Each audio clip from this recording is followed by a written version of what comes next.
Welcome back to The Deep Dive, where we take the sources you share with us and cut right to the core of what matters, delivering the surprising details and nuanced insights you need to be completely in the know. Today, we're undertaking a deep dive into the contradictory genius of Ray Douglas Bradbury. He is, one of the most celebrated American authors of the 20th century, a writer whose name is just permanently synonymous with rockets to Mars, with chilling technological dystopias, and of course, the fear of censorship. And here is the core paradox we really want to dig into. This is the author who is famed for shaping modern science fiction, but he spent his entire career insisting he wasn't writing science fiction at all. Right. He published these absolute classics like Fahrenheit 451 in 1953, The Martian Chronicles in 1950, and Something Wicked This Way comes in 1962. But he flat out refused the science fiction label. He preferred fantasy writer or even his wonderful self-coined title, Midwest Surrealist. And that refusal is such an essential piece of context for any reader. The New York Times acknowledged his monumental impact. They called him the writer most responsible for bringing modern science fiction into the literary mainstream. He absolutely earned that title. He did, yet he himself defined science fiction as strictly the art of the possible, which is a very narrow definition. A very specific lens. Yeah. So that means his stories, the ones about Martian colonization and futuristic book burning, were, well, in his mind, they were often just modern myths. They were the depiction of the unreal, a kind of cautionary fairy tale. So our mission today is to really unpack this contradiction. How did a man who was fueled by this deep small-town nostalgia, a love of childhood magic, and frankly, a lack of formal education, become the author who not only envisioned some of the most chilling technological dystopias, but also in doing so ended up predicting everything from banking ATMs and wall-sized interactive screens to the isolating effects of Bluetooth earbuds? It's that tension, the tension between that idyllic, nostalgic past and the terrifying alienated future. That's what creates the extraordinary power in his work. To truly understand him, we have to start exactly where he started, in the heartland of America, where all that magic began. Let's unpack that. This foundation of childhood magic, it really seems to have served as the entire engine for his literary universe. Ray Bradbury was born in Waukegan, Illinois in 1920. Right, and his ancestry was split. He had a Swedish immigrant mother and a father of English ancestry who worked as a power and telephone lineman, a very sort of salt-of-the-earth American background. And Waukegan wasn't just his birthplace, was it? It was, as you mentioned, the sacred geography of his writing. He distilled those years, that specific atmosphere of a 1920s Illinois summer, and he transformed it all into Greentown. Exactly, Greentown. That setting became the fictional stage for his most deeply personal, his semi-autobiographical works. You really see it in Dandelion Wine, and of course, Something Wicked This Way comes. And Greentown functions in his stories as this really potent symbol. It's this idealized small-town America, right? It's safe, it's steeped in home and innocence.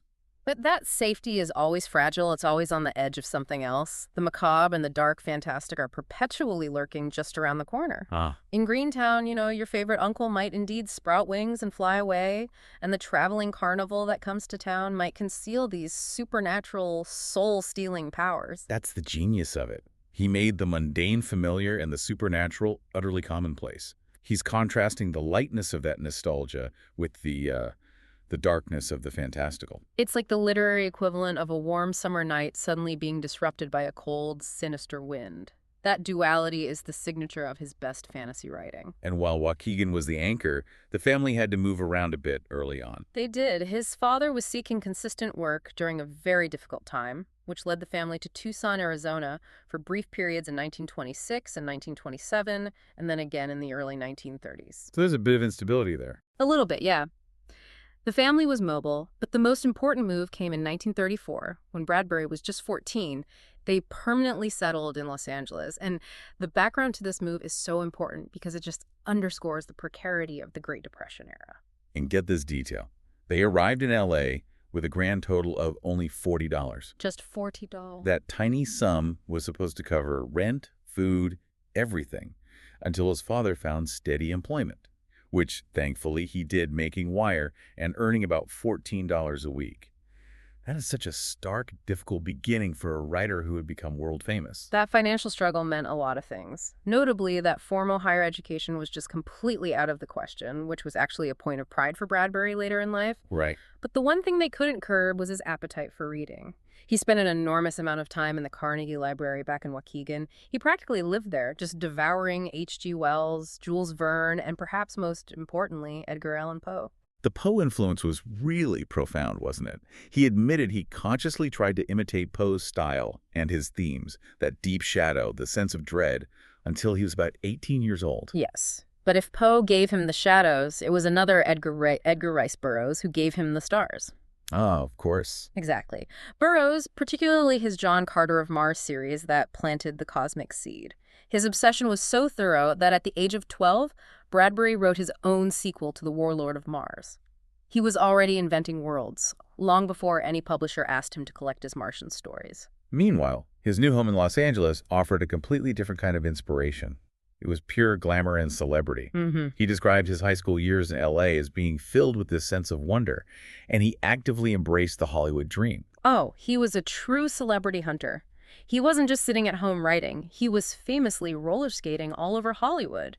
He would specifically target places like Paramount Pictures, Columbia Pictures, and the famed Brown Derby restaurant just to watch stars like Norma Shearer and Mae West make their entrances and exits.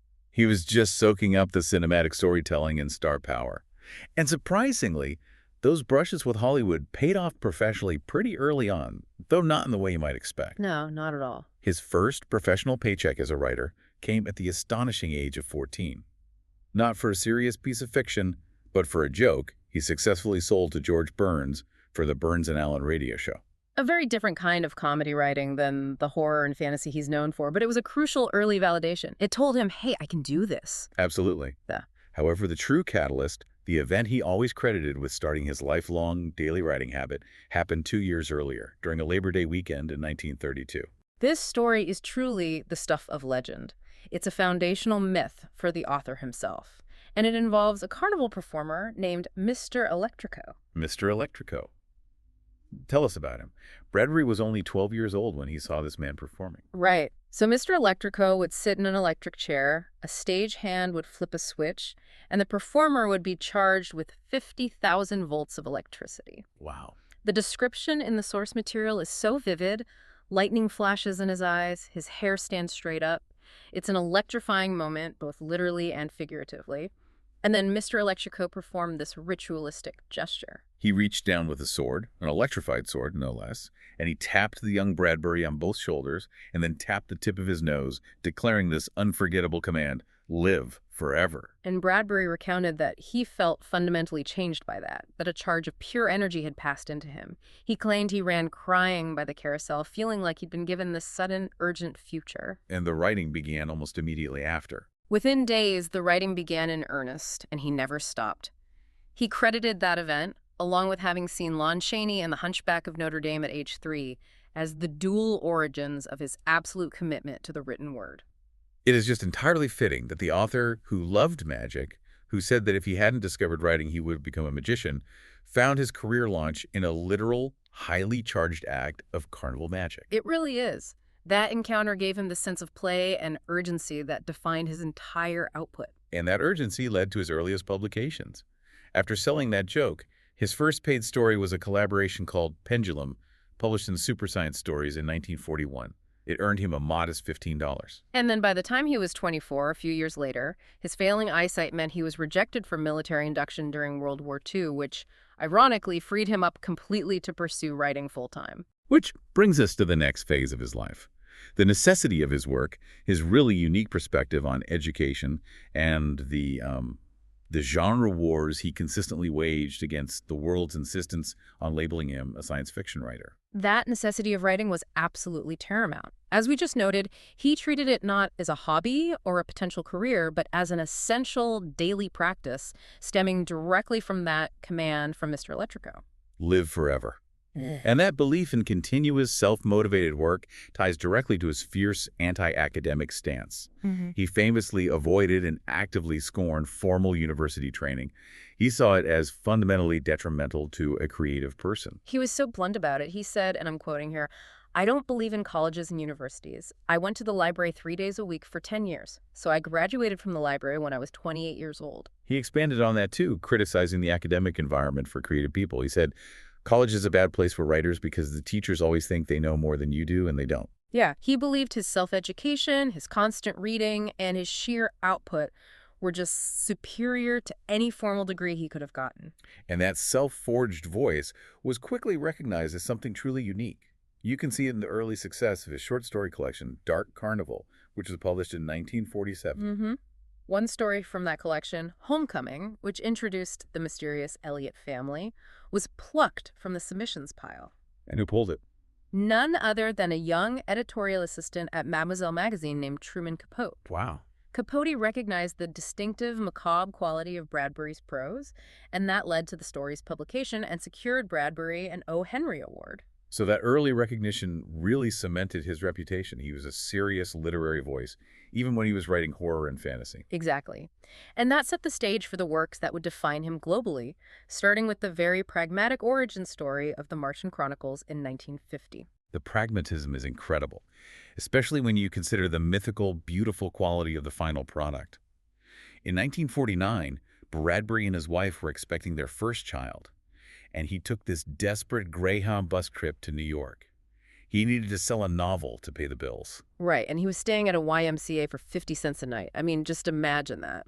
He had a collection of rejected short stories, stories about Mars and rockets and colonization, but he didn't have the novel that the publishers were demanding. And that's when Walter Bradbury, an editor at Doubleday, made the key suggestion. He just said, why not tie those disparate, rejected stories together? A truly pivotal moment. So Ray Bradbury stayed up all night at that YMCA, typed out an outline that creatively stitched the separate Martian stories into this cohesive, cyclical narrative. And the editor gave him a $750 check right there on the spot. He returned to L.A., connected the dots, and the Martian Chronicles was born. The book immediately garnered high-profile attention, didn't it? It did, partly thanks to a glowing review from the celebrated British expatriate writer Christopher Isherwood. He saw the work as modern poetry, not just genre fiction, and that really launched the book and Bradbury into the literary mainstream. And then came Fahrenheit 451 3 years later, in 1953. This is the book that defines him most in the popular imagination, and its physical genesis is almost as striking as its subject matter, especially when you consider the economics of being an author back then. It's an amazing story. The novel began as a much shorter 25,000-word story called The Fireman. An editor asked him to double the length to make it a marketable novel. So where did Bradbury choose to write this classic dystopian text? At the UCLA Powell Library. Of course. And here is the detail that truly endures. He rented a typewriter in one of the study rooms. The cost was 10 cents per half hour. 10 cents. The final tally for the entire 50,000-word novel, typed out in these bursts of creative fury, totaled exactly $9.80 in rental fees. $9.80 to create a masterpiece of 20th century literature about the importance of books and libraries. I mean, that anecdote perfectly illustrates his lifelong belief that the best resources were in public institutions, not lavish university halls. The irony and the poetry of that is just astonishing. It really is. And even the title itself came from a practical, real-world source. He found out from the Los Angeles fire chief that book paper spontaneously ignites at 451 degrees Fahrenheit. And that specific temperature became the title for a novel later serialized in Playboy magazine in 1954, which secured its permanent place in global culture as a staple of anti-censorship thought. But all this success in what the world called science fiction brings us directly back to that central nagging paradox, the genre distinction. Why, after achieving global fame as the leading voice of SF, did he fight so adamantly against the label science fiction writer? He was a purist about definitions, wasn't he? Completely. He stated it very clearly. For him, science fiction is the art of the possible. It had to depict the real, a future built upon a logical, predictable, technological extension of the present day. So it had to be plausible. It had to be plausible, and if that was SF, then fantasy was a depiction of the unreal. To him, Fahrenheit 451 was the rare exception. It was SF only because the societal alienation and media saturation it described were already, in his words, based on reality back in 1953. But the Martian Chronicles, that was pure fantasy. Absolutely. He argued it couldn't happen, you see. We couldn't actually go to Mars and colonize it in the way I described, meeting those specific Martians. He felt that was the very reason the book was so powerful and enduring. So he saw it as a myth. Exactly. He said that because the Martian Chronicles was unreal, it would be around a long time, because it's a Greek myth, and myths have staying power. He saw himself as writing contemporary mythology, using rockets and spaceships as modern chariots and steeds, rather than forecasting the engineering of the future. The technology was always secondary to the moral and emotional truth. Which naturally leads us to part 3. If he wasn't interested in forecasting technology, how do we explain his uncanny, almost prophetic knack for describing the tools and social problems of the 21st century? We need to look at Bradbury as the reluctant social critic and examine his complex, sometimes contradictory relationship with technology. He consistently argued he was a social critic first. The technological aspects of his work were merely allegorical frames he used to highlight moral failings, not predictions in and of themselves. And the genesis of Fahrenheit 451 illustrates this point perfectly. That story is shockingly relevant to us today, living in this world of constant digital connection. He detailed seeing a husband and wife walking in Beverly Hills one night. And the woman was walking the dog with her husband, but she was entirely, in his words, oblivious to man and dog. And why? She was wearing these tiny cone-plugged wires in her ear, listening to a radio the size of a cigarette package. This was the early 1950s. Incredible. Bradbury saw her and was just horrified by the disconnect, the sense of being lost in a private, media-saturated world. He saw this woman so alienated and distracted that her husband literally had to help her up the curb so she wouldn't fall. And that image became the direct inspiration for the seashell radios, the tiny ear devices used in Fahrenheit 451 to pipe manufactured happiness and propaganda directly into the populace's minds. It was a clear precursor to modern wireless earbuds, Bluetooth devices, and just the general state of media alienation we experience today. He saw the danger of information overload and distraction decades before the internet even existed. And those were just the start of his accidental predictions. Over the years, he described the concepts of banking ATMs in a story, and he explored sophisticated ideas of artificial intelligence and android consciousness in works like Icing the Body Electric. He was holding up a mirror to the sociological trends of the present, and the present just kept catching up to his fictionalized moral warnings. His self-assigned role was never to prognosticate technological innovation, but to warn against the corruption of the human spirit. He published his famous quote in a 1982 essay, which just summarizes his entire ethos. He said, "People ask me to predict the future when all I want to do is prevent it." And that single sentence clarifies his entire methodology. The science fiction trappings were a mechanism for social prevention, a warning shot. He didn't want the future he described in Fahrenheit 451 to happen, which is exactly why he wrote it. And his critique evolved over time, especially regarding censorship and control. Initially, the novel was seen as a cautionary tale against overt government repression and the paranoia of McCarthyism, where books were literally burned. But by the 1970s and 80s, his own interpretation of the novel started to shift. He often argued that the book burners in the story weren't really the government, but the people themselves. They slowly stopped reading, choosing instead the easy, superficial comfort of the wall-sized, interactive television families. So it was censorship by distraction. Exactly.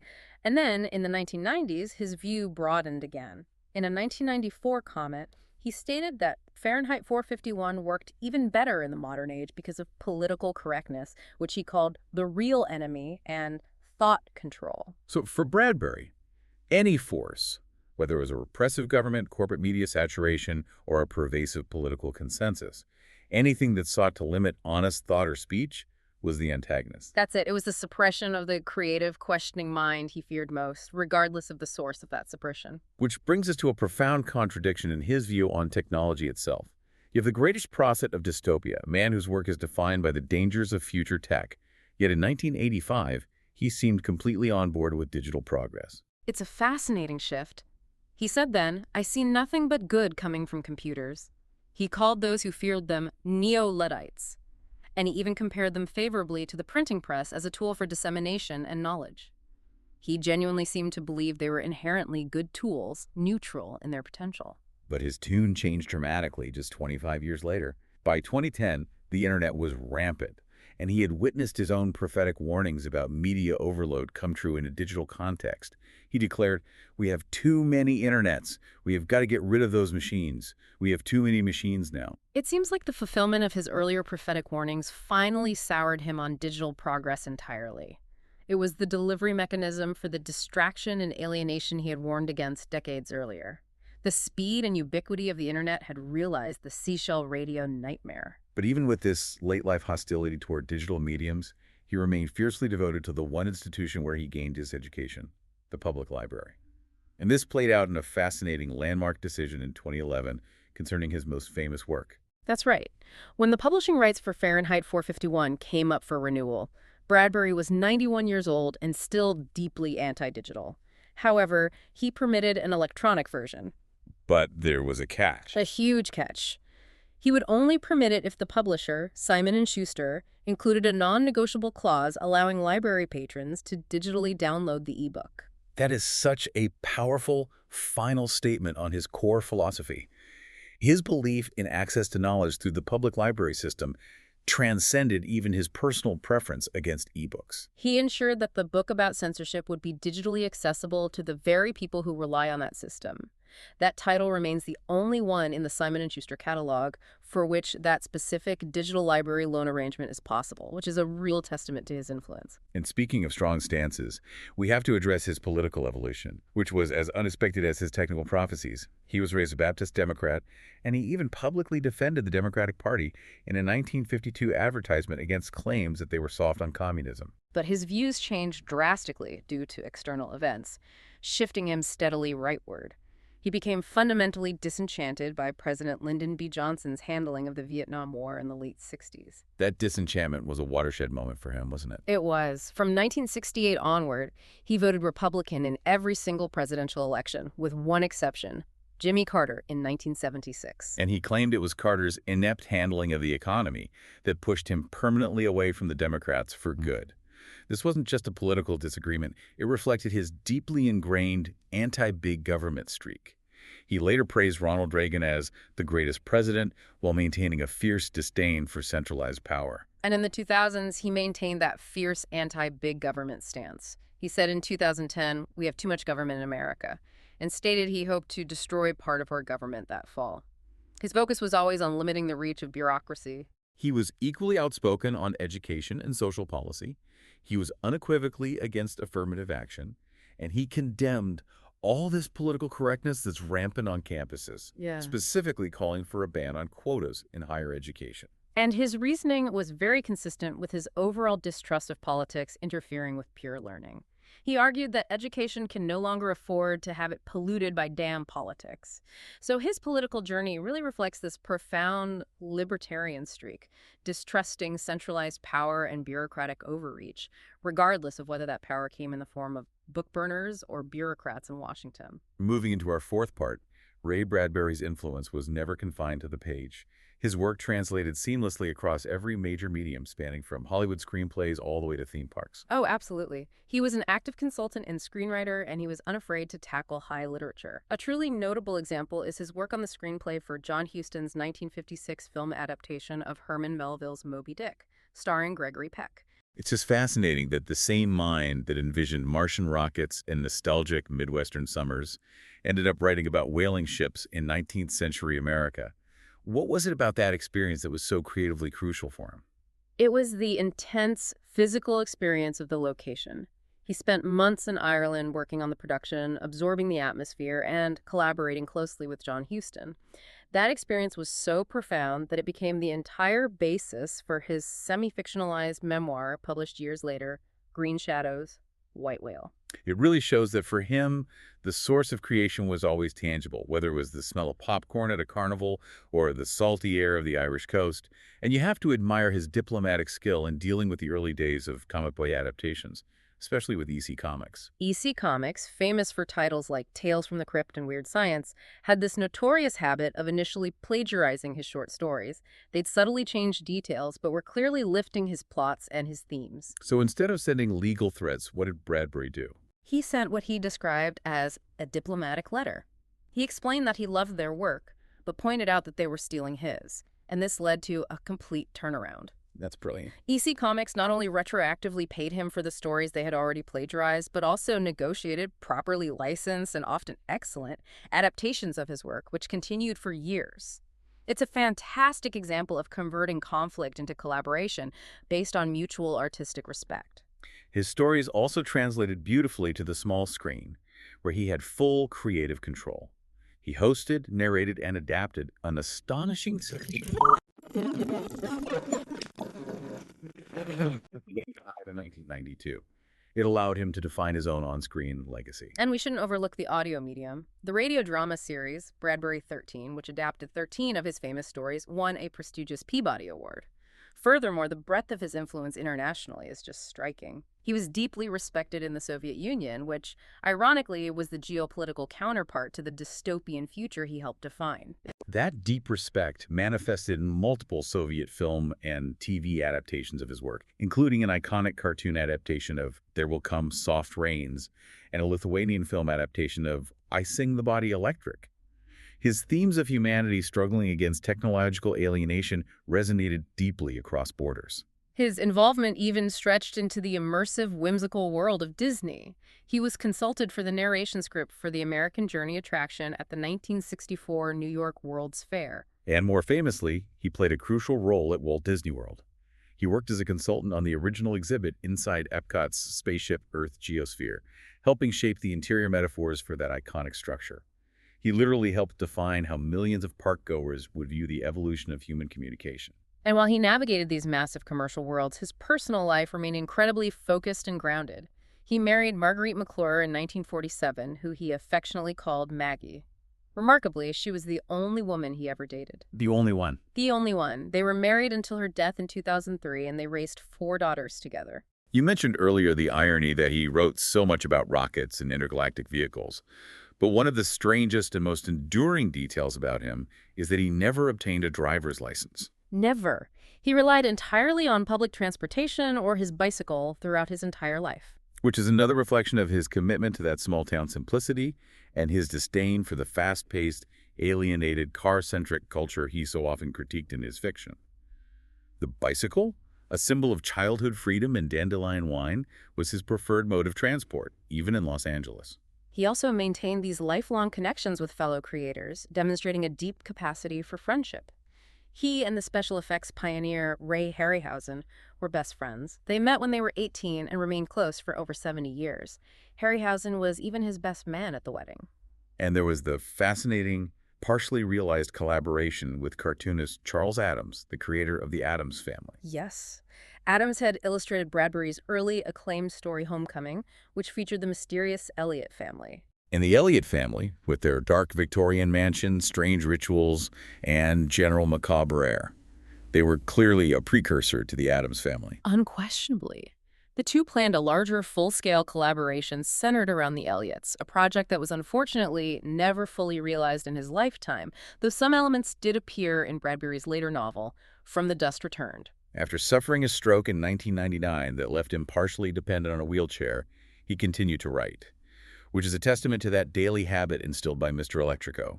He finally retired from science fiction conventions in 2009 and died in 2012 at the age of 91. And by then, he had achieved virtually every major accolade possible. The honors are extensive. The National Medal of Arts in 2004, the Science Fiction Writers of America Grandmaster in 1989. And perhaps the most significant academic validation, a Pulitzer Prize special citation in 2007 for his distinguished, prolific, and deeply influential career. But the honors that truly bring his legacy full circle are the cosmic ones, reflecting his status as a mythmaker. In 1971, the Apollo 15 astronauts named an impact crater on the moon Dandelion in honor of his novel, Dandelion Wine. That's fantastic. And then in 2012, shortly after his death, NASA paid him the ultimate tribute. They did. The landing site on Mars for the Curiosity rover was officially named Bradbury Landing. The man who claimed his Martian stories were fantasy based on the unreal now has a permanent geographical location on the real red planet, cementing his influence over our collective dreams of space. The praise from fellow creators really underscores his ability to transcend genres. Steven Spielberg called him my muse for the better part of my sci-fi career, and you can see that drawing heavily on Bradbury's blend of suburban wonder and supernatural threat in films like E.T. Stephen King noted the thunder of a giant's footsteps fading away, acknowledging the immense literary shadow Bradbury cast over modern horror and fantasy. And Margaret Atwood, who said she was warped early by his stories, praised his authentic voice straight from the heartland. He clearly succeeded in defining a unique, powerful literary territory that transcended simple genre limitations. So if we synthesize everything we've learned today, the key takeaway for you, the learner, is that Ray Bradbury's lasting impact wasn't about predictive technology. It was fundamentally about morality, memory, and the human spirit under pressure. He masterfully blended that potent childhood nostalgia, the idyllic yet perilous green town with prescient social commentary. He deliberately used the structures of science fiction and the magic of fantasy, not to predict the next gadget, but to explore deep human moral truths about censorship, conformity, and media alienation. His work proves that the most powerful writing often comes from a deep personal place, nurtured in libraries, rather than requiring academic or technical expertise. He believed his career was a God-given thing. He described himself simply as being at play in the fields of the Lord, creating new myths for a new age. And that leads us to our final provocative thought for you to chew on. If the author who warned us most effectively about the dangers of media overload and book burning, a man who took the business of writing more seriously than anything else, always framed his life and his work as just playing in the fields of the Lord, what does that imply about the necessary blend of joy, authenticity, and serious intent required for meaningful creative work and social commentary today?